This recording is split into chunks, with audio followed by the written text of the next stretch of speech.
Usubwiye n'icyo navuye ku kazi rero. Nawe winjiye ntakureba. Ese nk'ubwo wangiye iki kunyitaba? Gihe naga kukwitaba. Koko. Ese uhamagaye umuntu inshuro zingana gutya zose. Gose biratangaje. Inshuro 18 zose reya. Usiko wagira ngo watabazaga.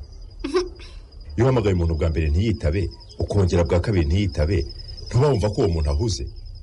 Niyo mpamvu nabonye utanyitabye nanjye nkaza gucungira hafi rero. Nyamara ufite ikibazo. Ni wowe ugifite kri. Ni gute umuntu agwahamagara izo nshuro zose ntubone ko agukeneye cyane koko? Ntubonye ko ari bwo mbibonye se? Nirangwa akazi kenshi ku byo ntigeze nita kuri telefone. Ubu munsi wose ntiwigeze ureba kuri telefone yawe koko kri. Ese ubundi ubonye nta kwitabye kuki utaje kundeba ku kazi? Nahaciye rwose mbona imodoka yawe ihaparitse ariko sinari kwasunutswa ubuzuru. Kubera iki se kandi wanshakaga? Ubusaka kanya nibagiye amagambo defatana cyaka bahambwiriye. Ariko bakubwiye ibijyanye n'ibyo wari ubabajije reya. Naho ubundi rwose sinanze kukwitabanirira mu akazi kenshi. Kwa muganga se ko mugahorana?